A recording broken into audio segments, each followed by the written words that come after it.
Welcome to the Rusted Garden Homestead. This video is all about doubling the yield of your pepper production in a very narrow space. I do this every year.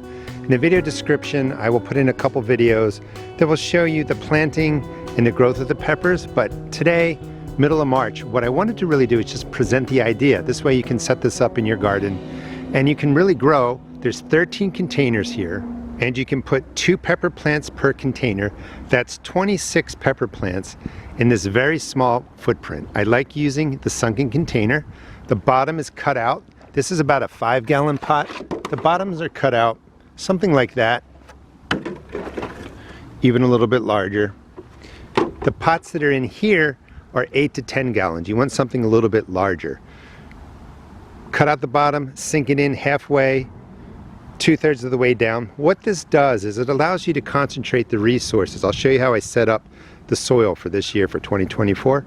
Concentrate the resources right in the container. You can mulch up to the sides. You can manage it easy.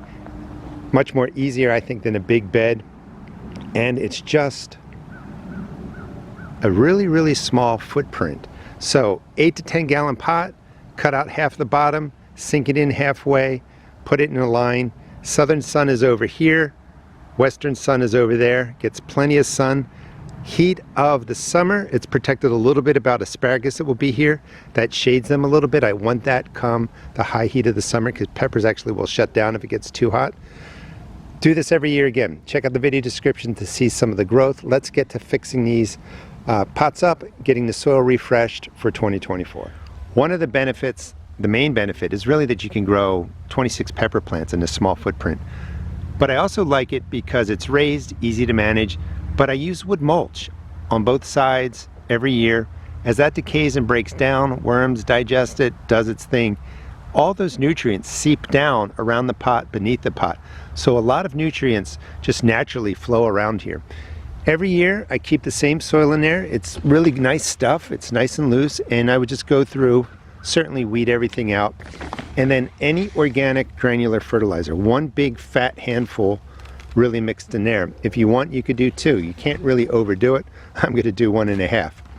Going to mix that down a good 4 to 6 inches after I drop on a shovelful of compost or leaf mold or some sort of organic matter. Any organic granular that has N, P, and K represented is all you need. Most of the dry granular stuff is the same old stuff. You don't need special microbes or anything in this. Everything you need is already in the soil. So just a basic, inexpensive organic granular fertilizer. Let me finish putting out the granular and then put down my compost, show you how I mix it up, and then we'll go over sort of a mock planting of a pepper plant and how you would set it up. Just a quick look, the organic granular is down. If you want to save yourself some money, you don't have to do this step if you have plenty of compost. If you have a lot of compost, I would really fill this to the top with the compost and mix that in a good, 4 to 6 inches.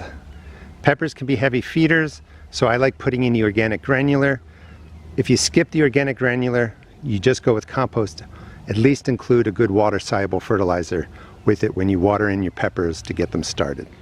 Add it in the compost, and I'm going to, raise this almost to the top. If you want, you can leave some space, put mulch on there if you want to conserve water. When you're designing this, you're really reusing the earth that's in that space, so you don't need a lot of soil. I do recommend maybe cutting your earth with 25% compost if you have it, 25-50% peat moss or coco coir if you have it. Just make it nice and loose, fill it up. The organic granular fertilizer is plenty of fertilizer. With the compost, you get the organic matter you need, and then the water-soluble fertilizer. It is a really small space. This is perfect for gardeners that don't have a lot of space. Again, 26 pepper plants will fit into these 13 containers, and the production is just wonderful. Just really mix it through. You really just want to loosen everything up. Now, March is way too early for me to be growing peppers, although I'm going to drop 2 in, experiment with 1, but just to show you how to do it. So it's too early for the peppers, but if you can do this a couple weeks early, that's perfect. Let all the organic granular fertilizer start breaking down, let the microbes start doing their thing, and just really loosen it up. And that's going to set this up for perfect planting when the temperatures are right. And that, for me, that's about the end of April, maybe the beginning of May. But this is just beautiful stuff, and it's a great way to conserve resources.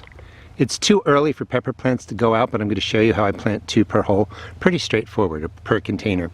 Because it's 13 containers in a straight line, that's 26 plants, doubling production quite easily, maybe even tripling it, because we're also leaving space open on the right, space open on the left. My southern sun is over there and it tracks this way, and I get plenty of sunlight on here, which helps the peppers grow, get larger, and produce more. The main idea is that a single row, limited space, planting 2 plants per hole will always get you double the production. I've been doing this for over a decade. So to set it up, I like putting in some sort of trellising because pepper plants can be fragile. These are tomato cages, but they're the thin wire ones that are pretty much garbage for tomato plants, but perfect for pepper plants. So I set up all the holes, mixed in the soil, and these are actually pepper plants I started back in December for videos. And please subscribe. I'm trying to get to 750,000 subscribers, so I need a little bit of help. But I will teach you how to start plants indoors, get everything outdoors, manage pests and disease. And I plant 2 peppers per cell. Let me just squeeze that, pull this out. And it's just going to get dropped right into the center. I mean, nothing fancy. The soil's really loose. I always plant a little bit deeper to about where my thumb is.